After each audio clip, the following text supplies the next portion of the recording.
ये ex minister जो Jitendra award है एमएलए हमारे शहर के, क्या वो वाकई में मुंब्रा के एमएलए है? मुझे नहीं लगता, क्योंकि जब भी यानी बात होती है, हम किसी को अगर चुन के देते उनको रिप्रेजेंट करने बोलते हैं हमारे को, तो असेंबली में करने बोलते हैं। जब बात कलवा की आती है तो आप कलवा को असेंबली में रिप्रेजेंट करते हो। अभी मैंने हाल ही में उनका एक वीडियो देखा जो 2 दिन पहले आया, उन्होंने असेंबली मध्ये या सभागृहाच्या द्वारा पूर्ण महाराष्ट्राच्या लक्षात येईल की मागचा गुरुवार आणि आज सातत्याने कळवा स्टेशनवरती हजार मध्यमवर्गीय लोक आंदोलन करतायत। त्याचं कारण असं की एसी ट्रेन्स वाढवल्या आहेत आणि म्हणजे ज्या नॉर्मल ट्रेन्स आहेत त्या कमी झाल्या आहेत। एसी ट्रेनचं भाडं हे कळवा टू विटी रिटर्न तिकीट 200 रुपये आहे आणि महिन्याचा पास जो सामान्य माणसांचा आहे तो 215 रुपये आहे। त्याच्यामुळे लोकांच्या मनात उद्रेक आहे आणि हा उद्रेक पूर्ण मुंबईत दिसतोय। कळव्यात न बोलवता 700 लोक येणं हे माझ्या दृष्टीने त्यांचा प्रतिनिधी असताना आश्चर्यकारक आहे। शासनाने हा प्रश्न गांभीर्याने घ्यावा, ह्याचा कायदा आणि सुव्यवस्थेमध्ये हे रूपांतरित होऊ शकतं आणि त्या लोकांना न्याय द्यावा। ते सगळी मराठी माणसं आहेत, कामावर जाणारी माणसं आहेत, एक सुट्टी पण त्यांना परवडणारी नाही, त्यांचा संसार चालू शकणार नाही। आपण ही बाब गांभीर्याने सरकारला घ्यायला लावा, शासनाने नोंद घ्यावी आणि उपाययोजना करावी। में कलवा के लोगों को लेकर के बहुत अच्छी बातें की कि वहाँ के यानी मराठी मानुस लोग को काम पे एक दिन ले जाएंगे तो तकलीफ हो जाती है, वहाँ पर से अभी वो एसी ट्रेन बंद करो और ये चालू करो। तो उसी वक्त तो मुंब्रा का भी तस्करा कर सकते थे असेंबली में, लेकिन मुंब्रा को वो असेंबली में क्यों नहीं बोलते? मुंब्रा में सिर्फ बैनर लगाते, मुंब्रा में लोगों को जा करके सिर्फ यानी झूठे वादे करते। आप क्यों नहीं असेंबली में बोलते हो? अगर आपको तकलीफ का इतना दर्द था तो आप असेंबली में जब आपको बोलने का वक्त दिया गया तो कलवा के साथ साथ आप बोलते हैं कि मुंब्रा में भी प्लेटफॉर्म को शिफ्ट किया जाए। लोगों को काफ़ी यानी तकलीफ हो रही, वहाँ के जो जिस तरीके से मराठी मानुस कलवा की तकलीफ में, उस तरीके की माइनॉरिटी पूरे मुंब्रा की भी तकलीफ में, उन लोगों को भी यानी सुविधा दी जाए, उनका भी प्लेटफॉर्म 3 से 5 पे लाया जाए, वहाँ पर बोला जाए। आप यानी ट्विटर पे ट्वीट मार के या बैनर लगा करके तो सॉल्यूशन नहीं कर सकते ना।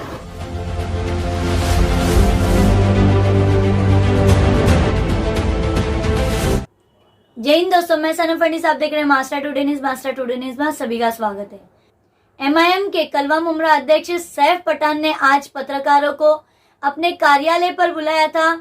एस्केलेटर को लेकर के उन्होंने आज से 3 दिन पहले अपने एडवोकेट जब्बार से रेलवे को एक नोटिस दी है कि वो एस्केलेटर ये 1 महीने के अंदर लगा दे, ना अगर ना लगा पाए तो वो जो प्लेटफॉर्म जैसा था, जैसा 1 और 2 पर प्लेटफॉर्म था, वो 1 और 2 पर ही रखे, ना ही 3 और 4 पर रखे, जिसकी वजह से कई बुजुर्गों को, आज से कुछ दिन पहले भी हमने एक वीडियो आपको बताई थी कि एक बुजुर्ग को एस्केलेटर होता तो उनको पटरी क्रॉस करके ना जाना पड़ता और ना ही उनकी जान जाती। ऐसा ही सैफ पठान ने भी कहा है कि एस्केलेटर की वजह से कई लोगों को सीढ़ियां चढ़ के जाने नहीं हो पाता है, जिसकी वजह से वो पटरियां क्रॉस करके जाते हैं। यही नहीं, सैफ पठान ने और एक बात कही है कि हमारे एमएलए जितेंद्र अवार्ड जी ने सभा में कलवा के बारे में ही क्यों कहा, मुंब्रा में माइनॉरिटी के बारे में क्यों नहीं उन्होंने कहा, जबकि उनको ये मुद्दा मिल चुका था। उस वक्त वो मुंब्रा के बारे में भी कह सकते थे, तो ऐसा क्यों नहीं वो कह पाए? ये सैफ पठान ने क्या कुछ कहा है, देखिए हमारे इस वीडियो में। सैफ भाई, सुनने में आया है कि आपने रेलवे को नोटिस दिया है, क्या कहना चाहोगे उस नोटिस के बारे में? देखिए कि एक बहुत बड़ा इग्नोरेंस मुंब्रा शहर के साथ किया जा रहा है। आपको पता होगा कि यानी वो इग्नोरेंस के अगेंस्ट पिछले 5 सालों से, लगभग 5 से ज़्यादा सालों से मैं यानी फाइट कर रहा हूँ कि हमारे शहर को यानी एस्केलेटर्स मिले। उसके लिए काफ़ी टाइम मैंने यानी धरना प्रदर्शन हुआ है, मेरी सिग्नेचर कैंपेनिंग हुई। उसके बाद मैं एक बार भूख हड़ताल पे भी गया, 2 दिन भूख हड़ताल पे रहा। इस सब टाइम के दौरान मुझे रेलवे ने अपनी तरफ से लिखित में लेटर दिया है कि 5 से 6 महीने में एस्केलेटर लगा दिए जाएंगे। लास्ट लेटर मैंने आप लोगों के साथ शेयर किया था 2021 में, जनवरी के महीने में, तब मुझे रेलवे की तरफ से लास्ट लेटर मिला था और उन्होंने कहा था कि यानी बिफोर मई 2021 हम लोग वहाँ पर इक्विपमेंट भेज रहे हैं और वहाँ पर मई से पहले हम लोग यानी एस्केलेटर्स लगा देंगे। और जैसा कि उन्होंने कहा था वैसा उन्होंने किया भी। मार्च 2021 में इक्विपमेंट शहर में आ गया। आप देख सकते हो वहाँ पर इक्विपमेंट को किस तरीके से यानी बाउंड्री करके, उसके पत्थरों से बाउंड्री करके उसको घेरा गया और उसको वहाँ बारिश में सड़ाया जा रहा है। तो उसके खिलाफ यानी कंटिन्यूसली मेरे उनको लेटर देना, मेरा धरना करना, मेरी भूख हड़ताल उन्होंने झूठा वादा करके ब्रेक करना, वो सबके बाद यानी 5 साल के फॉलोअप के बाद अब मुझे कोई रास्ता नहीं दिख रहा है। अभी यहाँ पर उन लोगों ने एस्केलेटर्स तो हमारे शहर को दिया नहीं। उन्होंने किया ये कि यानी फास्ट ट्रैक प्लेटफॉर्म नंबर 1 और 2 से, जहाँ से हमारे लोग ट्रेन कैच करते थे, उसे फास्ट फूड बना दिया। बीच में एक बुजुर्ग थे जिनकी जान भी वहाँ से गई थी मैं आ क्योंकि रहा हूँ। वो मैं उस पे आ रहा हूँ। वो फास्ट फूड उन लोगों ने यानी फास्ट फूड बना दिया। अब हमारे लोग को विदाउट एस्केलेटर्स और विदाउट यानी लिफ्ट उनको ब्रिजेस चढ़ना पड़ता है तकलीफ में, और जो हैंडीकैप है, जो सीनियर सिटीजन्स है या जो स्टूडेंट्स नहीं उसको चढ़ सकते तकलीफ में है, वो ट्रैक क्रॉस करने की कोशिश करते हैं और उसके बीच में अपनी जान गंवा देते हैं। तो अब वो ज़्यादा हो गया, तो उसको देखते हुए मैंने अभी यानी रेलवे को नोटिस इशू किया है थ्रू मेरे एडवोकेट जब्बार के थ्रू। आप देख सकते हो कि 8 पेजेस का नोटिस, उसमें मैंने साफ उनसे जितने लेटर्स मैंने उनको आज तक दिए हैं, जितने उनकी तरफ से आए हैं, मैंने सब लेटर्स दिए हैं। मैं आपको कॉपी भी दे देता हूँ। और मैंने उनसे कहा है कि आपने हर वक्त वादा किया है लेकिन आपने पूरा नहीं किया है। अब आपको हम 1 महीने का टाइम दे रहे हैं। अगर 1 महीने में हमारे शहर में एस्केलेटर सर्विस नहीं शुरू होती है तो हम इसके खिलाफ कोर्ट जाएंगे। और जब तक एस्केलेटर्स नहीं लगता है तो आप प्लेटफॉर्म नंबर 3 और 4 से जो अप एंड डाउन बनाए हुए उसे बंद करिए और आप प्लेटफॉर्म नंबर 1 और 2 पे लेकर आए जब तक एस्केलेटर्स नहीं लगते। इतनी रात तो हमारे शहर को दीजिए। तो मुमरा छोड़ के ऐसे कौन से स्टेशन पे जहाँ पे अभी तक एस्केलेटर नहीं इंस्टॉल है? ये अपने आप में यानी अजब बात है कि कितना अफसोस के साथ मुझे बताना पड़ता है कि वीटी से लेकर के कल्याण तक और उसके आगे भी हर एक स्टेशन पे एस्केलेटर्स लग चुका है। सिर्फ एक मुमरा वाहिद स्टेशन है इतने पूरे 21 से 25 स्टेशन के बीच में जिसपे एस्केलेटर्स नहीं लग रहा। बिफोर 2018 हर जगह पे एस्केलेटर्स लग गया। उसके बाद मैंने आवाज़ रेस करना शुरू की थी, वॉइस रेस करना, कि ये हमारे मुमरा के साथ इग्नोरेंस है। जबकि रेवेन्यू में हम लोग यानी 2nd या 3rd उस पर आते हैं सेंट्रल में। सेंट्रल में कौन से कितने मतलब स्टेशन से? कल्याण से लेकर के आप अगर वीटी तक जाओगे तो शायद हम बाईकल्ला, वीटी, दादर, ये 3 के बाद हमारा रेवेन्यू कल्याण, उसके बाद हमारा रेवेन्यू सबसे ज़्यादा। लेकिन हमको यानी जो सुविधा मिलना चाहिए उसमें हम काफ़ी पीछे, लास्ट नंबर पे भी नहीं आ रहे हम। तो उसके लिए मैंने वॉइस रेस की थी। अब मैंने नोटिस दिया, इंशाल्लाह ताला पूरी उम्मीद है या तो 1 महीने में एस्केलेटर्स आएगा या मैं सिग्नेचर कैंपेनिंग शुरू करूँगा वापस से और पूरे सिग्नेचर्स ले करके मैं उसके खिलाफ यानी वहाँ जाऊँगा। अभी आपने जब रेलवे को नोटिस दिया तो वहाँ से आपको कुछ जवाब आया वहाँ से आगे? मैं देखिए नोटिस दे करके मुझे 3 से 4 दिन हुआ है। मुझे किसी ने बताया है कि यानी वहाँ पर काम में बहुत फास्ट उन लोगों ने शुरू कर दिया है, लेकिन फिर भी मैं सेटिस्फाइड नहीं हूँ कि हर वक्त उन लोगों ने काम किया है लेकिन सर्विस देने में वो नाकाम रहे। तो अगर 1 महीने में नहीं होता तो हमारी जो मांग है वो पूरी करो। आप प्लेटफॉर्म को यहाँ शिफ्ट करो जब तक एस्केलेटर्स और लिफ्ट नहीं आए। अगर 1 महीने में कुछ जवाब सामने से नहीं आता तो आप क्या करेंगे आगे? आपका क्या कदम? मैं आपको बताया ना कि मैं अभी सिग्नेचर कैंपेनिंग शुरू करने वाला हूँ। 2 से 4 दिनों में या 8 दिनों के अंदर हम लोग यानी स्टेशन के आसपास के एरिया में जो भी यानी ट्रैवलर्स वहाँ से ट्रैवलिंग करते हैं ट्रेन से उनके सिग्नेचर्स लेंगे कि आप तकलीफ में हो रही है तो हमको सिग्नेचर दो, और पूरा सिग्नेचर्स कैंपेनिंग के बाद हम लोग यानी कोर्ट मूव करेंगे 1 महीने के अंदर। अभी सर मेरा बोला ये है कि जैसे आपने ये तो मुद्दा उठाया है तो आपको क्या लगता है कि लोग क्यों, जैसे क्या रीज़न है इतना सब होने के बाद 2016 या 17 से फिर आप रेलवे के ये इश्यूज से लड़ रहे हैं और ये इश्यूज़ के ऊपर बात कर रहे हैं, तो क्यों लोग अभी तक के इसके ऊपर काम नहीं कर रहे हैं? देखिए कि जैसा कि मैंने आपको बताया कि 2018 से मेरी लड़ाई शुरू है। 17 में भी मैंने लेटर दिया था और लेटर थोड़ा यानी मिसप्लेस है। मैं 18 से आपको हवाला दे सकता हूँ पूरा। मैं 21 में यानी मार्च 21 से इक्विपमेंट आया है तो कुछ पॉलिटिकल पार्टीज जिनको पता चला कि यानी हमारी भूख हड़ताल के बाद हमारे इतने फॉलोअप्स के बाद वहाँ पर इक्विपमेंट आया और वो लग जाएगा तो MIM को उसका ट्रेनिंग करेगा। तो उस वजह से अपना पॉलिटिकल यानी पावर इन्फ्लुएंस करके उसे यूज़ करके उन लोगों ने उसे रुका के रखा है। मुझे ये अनफॉर्मली यानी रेलवे से पता चला है। तो वही मैं आप लोग के माध्यम से भी यानी इससे पहले भी मैंने कहा है कि यानी अपने पावर को इस्तेमाल करके लोगों को तकलीफ ना दे। आप हमारे लिए तो कभी आवाज़ उठाते नहीं हो। अगर हमारे शहर में कुछ चीज़ें आ रही है तो उसको रोके नहीं। ये मैं आप लोगों के माध्यम से यानी एकदम क्लियर उन लोगों को बोलना चाहूँगा। अभी हाल ही में जैसे कि आप मेरे को बोल रहे हैं कि जो फास्ट ट्रैक उसके वजह से लोगों को उस तरफ जाना पड़ता है, मतलब प्लेटफॉर्म की दूसरी तरफ जाना पड़ता है, उसके लिए सीढ़ी से जाना पड़ता है। इवन वहाँ पे एस्केलेटर अवेलेबल स्लो नहीं है। ट्रैक के लिए उधर जाना पड़ता है। 3 और 4 की तरफ जाना पड़ता है।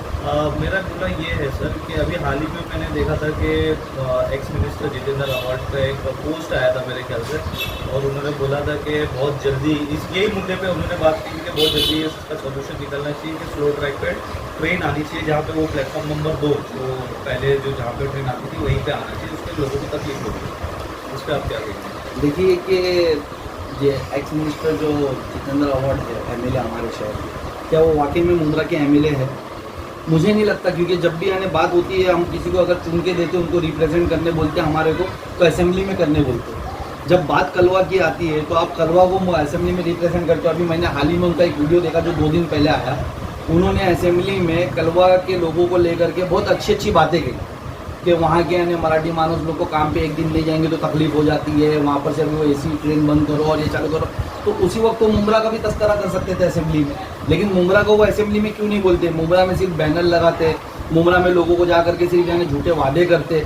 आप क्यों नहीं असेंबली में बोलते हो? अगर आपको तकलीफ का इतना दर्द था तो आप असेंबली में जब आपको बोलने का वक्त दिया गया तो कलवा के साथ साथ आप बोलते हैं कि मुमरा में भी प्लेटफॉर्म को शिफ्ट किया जाए।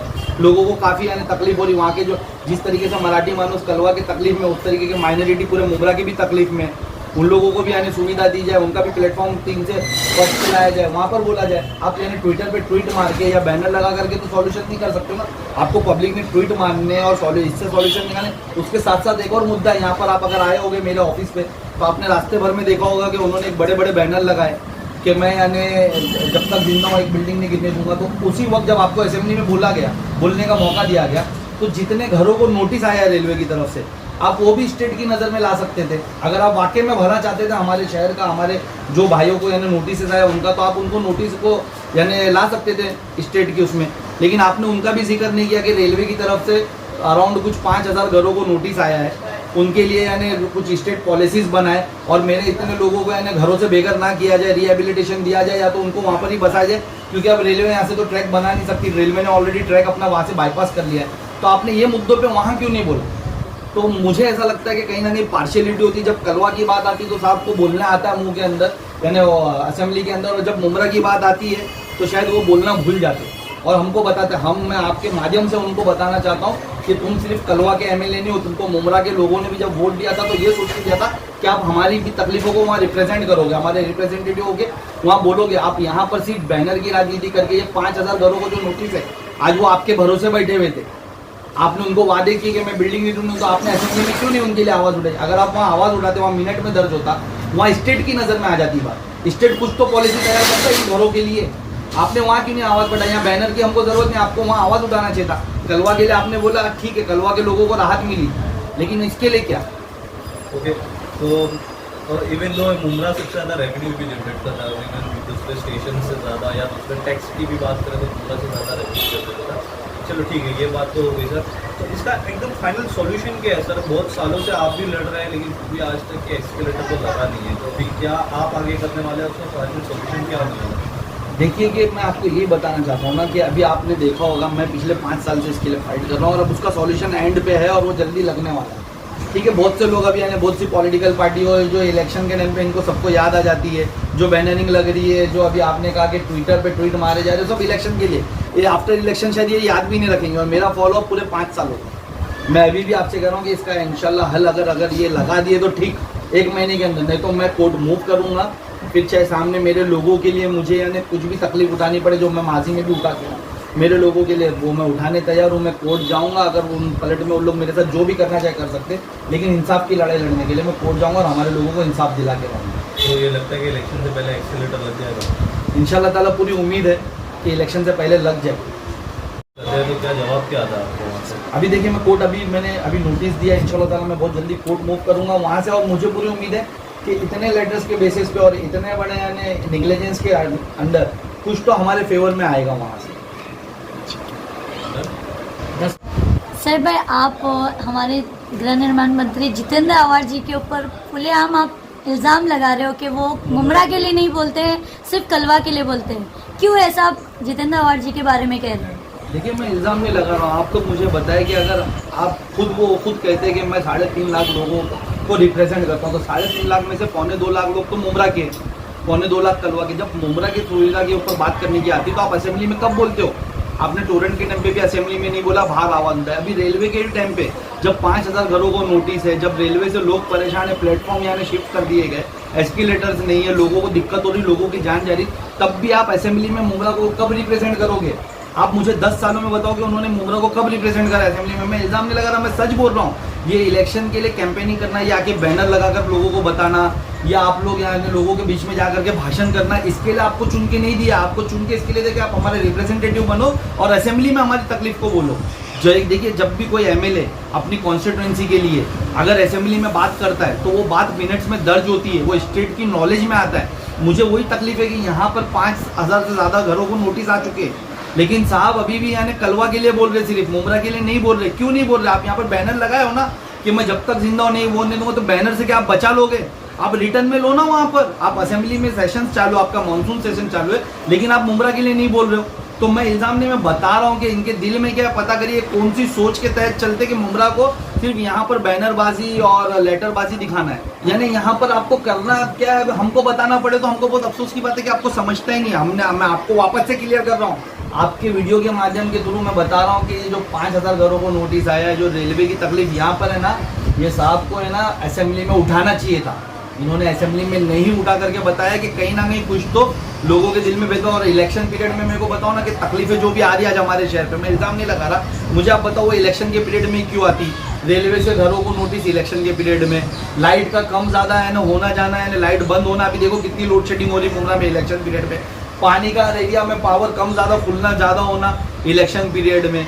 हर चीज की तकलीफ इलेक्शन पीरियड में क्यों होती है? और उसके बाद यानी आप तकलीफ भी खुद देते हो, उसके बाद लोग सॉल्यूशन के लिए आते हो, तो हीरो भी खुद बनते हो बैनर लगा करके। अरे आप असेंबलीज में उठाओ ना ये सब बातों को, आपको मौका मिलता है तो आप कलवा के लिए बोलते हो, तो मैं बोलूंगा ना कि आप मेरे मुमरा को रिप्रेजेंट नहीं कर रहे हो। आप वहां पर बोलते हो मराठी मानस की बात करें, मैं अप्रिशिएट करता हूँ, चलो ठीक है करें, लेकिन आप माइनॉरिटी की बात कब करोगे? इतने बड़े एरिया की माइनॉरिटी की बात कब करोगे आप? तो वो तकलीफ होती, तो बोल रहा हूँ मैं। क्या एक्सपेक्टेशन रखना चाहिए? मुझे इनसे कोई एक्सपेक्टेशन नहीं है। जो 10 सालों में 12 सालों में हमारे मुमरा को रिप्रेजेंट नहीं करे, तो आगे भी इनसे उम्मीद नहीं है। अब मुमरा की पब्लिक इनको बताएगी कि क्या होगा इलेक्शन। आम जनता के लिए क्या मैसेज देना चाहोगे? इलेक्शन नज़दीक है, अब इलेक्शन की तैयारी हर पार्टी लेवल पर अपने अपने तरीके से किया जा रहा है, क्या कहना चाहोगे आम जनता के लिए? देखिए, आम जनता ने हर बार जो डिसीजन लिया उसका भुगतान कभी आप टोरेंट के रूप में करते हो, कभी आप यानी आप लोगों के यानी पानी कम ज़्यादा हो जाता है आपके एरिए में।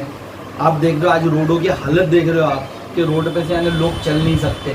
आज आप देखते हो कि स्कूल के जो फीस स्ट्रक्चर्स है, हर एक लोकल स्कूल्स की बात कर रहा हूँ मैं, वो जो यानी गाइडलाइंस है यानी एजुकेशन डिपार्टमेंट की उसके ऊपर है, लेकिन कोई बोलने वाला नहीं है। आज आप देखते हो कि हॉस्पिटल के लिए हमारी माँ बहनें परेशान है। हॉस्पिटल हम लोगों को टीएमसी की तरफ से बनाया है, लेकिन टीएमसी का नहीं उसको प्राइवेट कर दिया जा रहा है। तो मैं आवाम से बोलना चाहूँगा कि यानी आप लोगों से डे बाई डे आपकी बुनियादी चीज़ें छीन रही है। आप देखिए, जिनको आप लोगों ने चुन के दिया था आज से 10 साल पहले 5 साल पहले, जिनको आपने वापस रिपीट किया, आज वो साइकिल से बाइक से कार में चले गए, यानी स्लम से यानी वो बिल्डिंग से बंगलों में चले गए। आपकी हालत का आप और सिकुड़ते जा रहे हो डे बाई डे। आपकी यानी बिल्डिंगों को खास्ता की नोटिस लगते जा रही है, यानी कि आप धोखादायक की नोटिस हमारे शहर में बढ़ते जा रही है। तो इस बार आपके पास अपना वोट का सही इस्तेमाल करें, अच्छे लोगों को चुन के दे। हमारी पार्टी भी यानी इस बार यानी पूरे शहर में लड़ने वाली है, हम लोगों को एक बार मौका दे। इन लोगों को बहुत बार मौका देकर देखा, इंशाल्लाह ताला जितनी चीज़ें मैं बता रहा हूँ, बच्चों के मुस्तकबिल पे, प्लेइंग ग्राउंड पे, हर चीज़ों पे इंशाल्लाह ताला हम काम करेंगे। झूठे वादों से बाहर आए, नहीं तो आपको सिर्फ वादों में सुनने मिलेगा। मेरे पास काफ़ी वीडियोज़ है जिसमें हज हाउस का तस्करा किया जा रहा है, जिसमें वन विंडो ऑफिस का तस्करा किया जा रहा है, जिसमें यानी हैंगिंग मार्केट का तस्करा किया जा रहा है, जिसमें प्लेइंग ग्राउंड का तस्करा, सब झूठे वादे। ये ना आपके लिए असेंबली में बोलेंगे, बस आपको झूठे वादे और बैनरों में उलझाए रखेंगे। अगर आप वाकई में मुमरा को बचाना चाहते हो, मुमरा को यानी बेसिक यानी नीड्स इसकी पूरी करना चाहते हो, या इसको विकास की तरफ लेके जाना चाहते हो, आपको नज़र सेवक बदलने होंगे और एमएलए और एमपी भी बदलना है। तो आप लोग एमआईएम को मौका दें, इंशाल्लाह ताला मुमरा के मुस्तकबिल पे एमआईएम काम करें।